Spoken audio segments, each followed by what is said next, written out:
Hello, my beautiful souls. Welcome sa ating tarot reading sessions. Keep in mind, general reading po ito. Maring mag-resonate, maring hindi. Kunin nyo na lang po kung para sa inyo and leave the rest. Maring mag-shift na energies or magkabaliktad ang sitwasyon. Kaya kayo na pong bahala kung saan kayo nakalugor sa reading natin. So, let's see.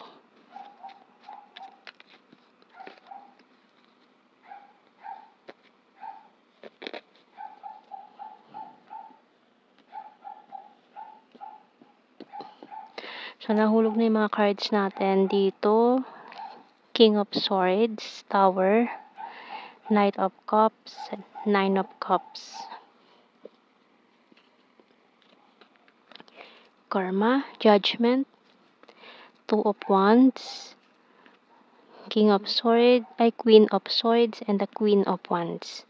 Bottom card natin, Four of Pentacles. Okay, so nagkaroon ng third party scenario dito. Two Queens and one King. King of Swords, Queen of Swords, and a Queen of Wands. So nagkaroon ng long distance situation kaya parang ang ano dito pinagpalit sa malapit. Ayan, so nagkaroon ng long distance relationship. Ayaw bumitaw. May ayaw bumitaw dito. Tingnan natin.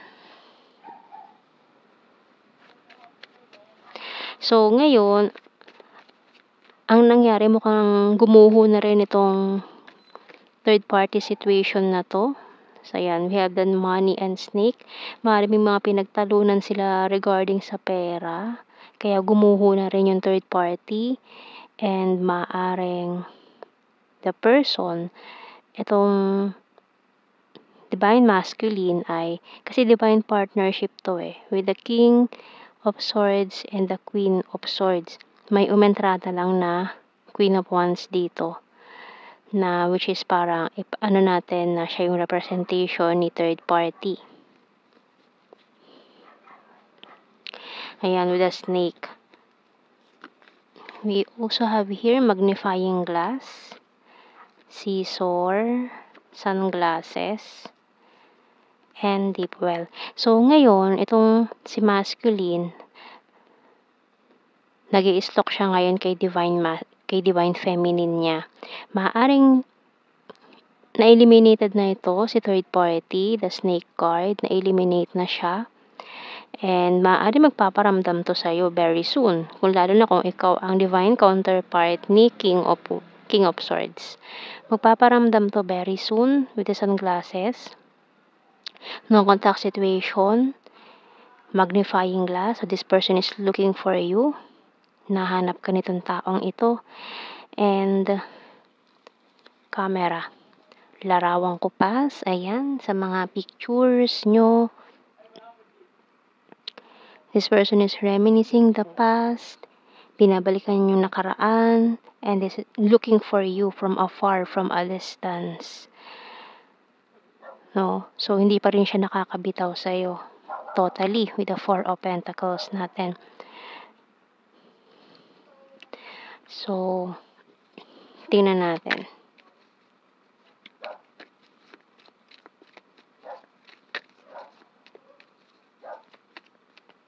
So, yun kasi yung isa sa nagiging problema na kapag hindi nakaka-move on sa previous relationship ay nakahanap na agad ng iba dahil lang sa long distance situation, nakahanap siya ng iba.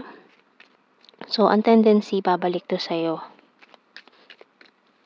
Kasi ganun talaga karamihan sa mga masculine natin, mabilis silang bumitaw, pero eventually, bumabalik yan.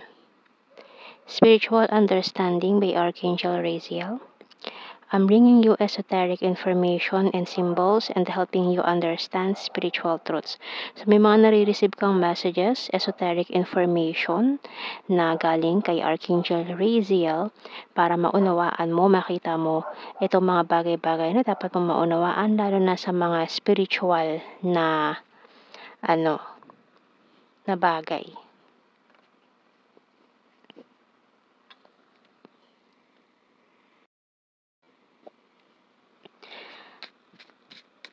So, tingnan natin sa mga messages.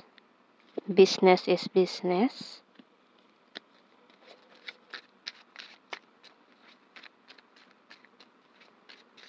So, maaaring nagpo-focus ka na lang ngayon sa business mo, sa pera. I have fear and anxiety. Husband 5 material. So, lalo na kung kasal kayo nitong taong to, ng person mo, this person is definitely coming back to you. You're so sexy. I'm addicted to you. The struggle is real. I regret rejecting you. So, ayan. Can I call you? So, this person will call. Tatawag siya. Kukumustahin ka. Gusto niya ulit kunin yung loob mo. You're my destiny. So, tingnan pa natin sa mga messages natin. I remember every detail of that day. I replay our conversations over and over. Finding out the truth crushed me. So, maaari kasing itong third party natin dito, ginamit lang siya or pera lang yung habol sa kanya. And doon parang nagkaroon siya ng struggles, gumuho yung maring finances nitong divine masculine mo or tong counterpart mo, and then iniwan siya ng third party. Ayan, finding out the truth crushed me. I'm afraid to contact you, pero natatakot pa siya na makipag-usap sa'yo, humingi ng tulong. And I hope that you can forgive me one day. Sometimes I stay awake thinking about you. I'm becoming a better person. We both know I'm not the one for you. My life is not as together as it seems. So, hindi talaga maayos ang estado niya ngayon. Kasi, gumuho yung finances niya. Iniwan siya ng third party nung nawala na siya ng pera or nag-struggle siya. Eto, nag-struggle siya eh. Nag-struggle siya ngayon. So, parang nag-start all over again. Maring ko sa business. Gumuho yung business niya or nagkaroon siya ng malaking utang ngayon dahil sa third party na sinamahan niya. Malaking pera yung nawala sa kanya nung nakahiwalay kayo, na nawalan kayo ng communication.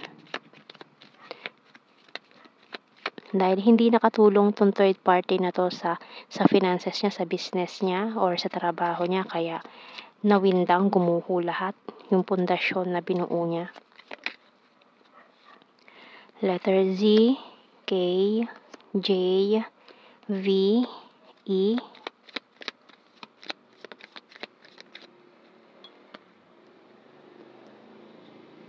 N, C, L. P ang bottom card. We have commitment, infatuation. So, dalawa pa. Ay, dami. Sige, sama natin to. Attraction, regret, and family. So, ang daming lumabas na cards natin. So, ano yan, maring infatuation lang. More on physical attraction lang yung naramdaman nila or dahil nga sa pera. Kaya, pumayag yung third party, ayan, or umentrada itong third party na ito. More on physical and material things lang yung naging connection nila. Na naging cause ng malaking regret dito, nag-cause ng tower card, tower moment natin. So, very devastated ang nangyari sa kanya ngayon. Gumuho lahat, kaya gusto niyang humingi ng tawad sa iyo at maaaring tulong na rin. Ayan, so tingnan natin general signs and messages. Okay, ayan, ang linaw na karmic relationship. Ito kasing mga karmic relationship na to, sila magbibigay talaga ng hardest lessons. Ayan, maaaring ito malaking lesson to para sa kanya, na ginamit lang siya ng taong yon para makuha yung gusto niya, material things, pera, or maaaring kasikatan, or kung ano man yung hidden agenda na gusto ng karmic na to. Trustworthy, cute and chubby, attractive, emotional, birthmark, September 10, Sweet, Gemini, June, Overthinker. And nakita ko pa yung 10-10, completion. Maaaring kung tong karmic cycle na to, tapos na talaga. Ayan, we have Sword, Air sign, Gemini, Libra, Aquarius, Taurus, and yan, Earth sign again. Taurus, Virgo, Capricorn. Flirtatious and patience, please.